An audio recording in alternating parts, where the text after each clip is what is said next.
Alright, everyone, and hello, and welcome to number 216, Copper Blagonga, in our 20th anniversary Monster Hunter Countdown. Copper Blagonga, first only appearance in Monster Hunter Freedom Unite, Monster Hunter Portable 2nd G. Interesting subspecies, I mean, not just a recolor. Maybe the most dramatic difference of the subspecies, now that I think about it, in Freedom Unite. You'll see soon. Armor, not bad. I think the gunner set gets used a lot. Looks pretty good.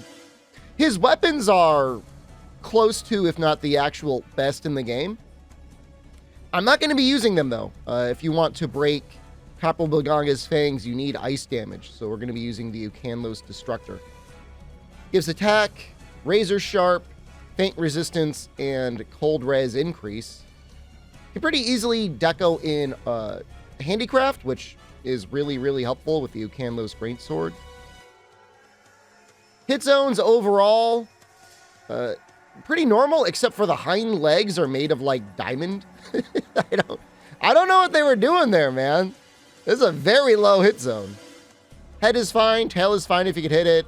And like I was saying before, in Freedom Unite and earlier, you had, I guess a little bit going forward too. You needed specific elements or damage types to break things. And in his case, you need ice to break his fangs. And I do kind of wish that was a thing they kept.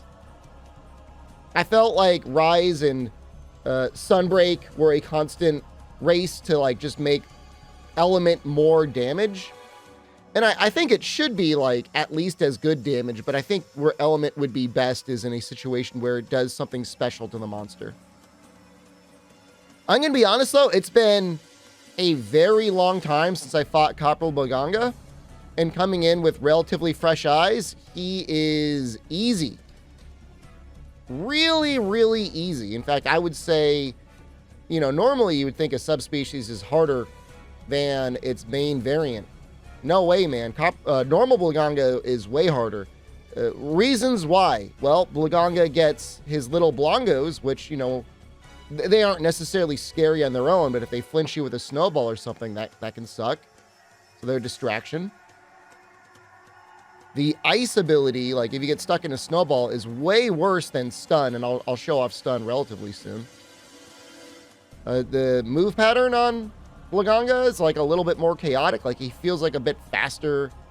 He always does things where like he goes forward and then back hops. So it's a little bit more chaotic. Just pretty much across the board, Copper Blagonga is just easier. He's alone. If they gave him like desert monkeys that also threw like rocks at you or something, that might be something. The poor little alone one. You can see here, like, the spacing, at least for this size, is almost perfect. I'm able to hit him in the head and then just roll away. He's got a couple different types of rocks. You can see he can throw a big one forward. He can throw a bunch of small ones. He'll dig and he'll jump out with another one. His aim's just terrible, though. That's the worst part. If he was better at aiming, if he had, like, the pre-nerf Rise aiming, that would be amazing. So I'm going to try and show off getting stunned here. Just so you see. Doesn't even do any damage. And with half, like, faint, like, really easy to get out of it. Even without it, like, if you're good at mashing, the old game stuns are, like, really, really not a problem. Looks like if you do enough damage in the back leg, you get a big trip there, which is good. Not that I would ever recommend it, but if you would ice, maybe like high ice dual blades, you're playing multiplayer, you could try and hit the back legs just to get a topple like that. Not necessary, not recommended, but it's there. But yeah, you'll fight a lot of him. At least for weapons or at least matchups where you only care about raw. An element is pretty good in the older games. Our motion values are significantly less than they are in the newer games. So consequently, faster hitting weapons benefit a lot more. Like, I think Longsword probably works out being pretty decent with a lot of element. And I wanted to keep this in, by the way. That was a full-on kill steal from Blake there. Freedom Unite, first game that introduced the AI companions with the Palicos. Okay, leather Pelagus pelt. Especially tough Pelagus pelt. Until its owner was an aged leader. Copper Blagonga pelt. It's harder due to the harsh desert environment. Extremely sharp. Big fang infused with the strength of desert survival.